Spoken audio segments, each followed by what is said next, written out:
যিকোনো এখন ঘৰৰ উন্নতিৰ বাবে ঘৰখনৰ উন্নতি হোৱাৰ বাবে ঘৰৰ মুখ্য দুৱাৰৰ ওপৰত বহুত গুৰুত্ব দিয়া হয়। মুখ্য দুৱাৰখন কেনেকুৱা হ'ব লাগে, মুখ্য দুৱাৰৰ ওচৰে পাজৰে কি ৰাখিব লাগে, মুখ্য দুৱাৰৰ সন্মুখত কি ৰাখিব লাগে, এইবোৰৰ ওপৰত গুৰুত্ব দিয়া হয় আৰু এইবোৰ মানি চলিলে ঘৰখন অতি সোনকালে উন্নতি কৰে, ঘৰখনৰ বহুত ভাল হয়। নম্বৰ 1, ঘৰৰ মুখ্য দুৱাৰখন অন্য দুৱাৰবোৰতকৈ ডাঙৰ হ'ব লাগে। বাকী ৰুমবিলাকৰ যি দুৱাৰ আছে তাতকৈ মুখ্য দুৱাৰখন ডাঙৰ হ'ব লাগে অলপ হ'লেও। নম্বৰ 2, মুখ্য দুৱাৰৰ ওচৰে পাজৰে ভাল পোহৰৰ ব্যৱস্থা থাকিব লাগে। নম্বৰ 3, ঘৰৰ মুখ্য দুৱাৰখন ভিতৰৰ ফালে খোলা হ'ব লাগে।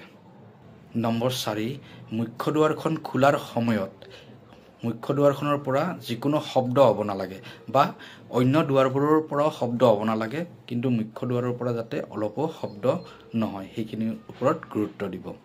নম্বৰ 5, মুখ্য দুৱাৰৰ সন্মুখত কেতিয়াও আইনা ৰাখিব নালাগে। নম্বৰ 6, মুখ্য প্ৰৱেশদ্বাৰত জন্তুৰ ফটো নাইবা যিকোনো মূৰ্তি নাৰাখিব। নম্বৰ 7, মুখ্য প্ৰৱেশদ্বাৰৰ লগত একেলগে বাথৰুম থাকিব নালাগে।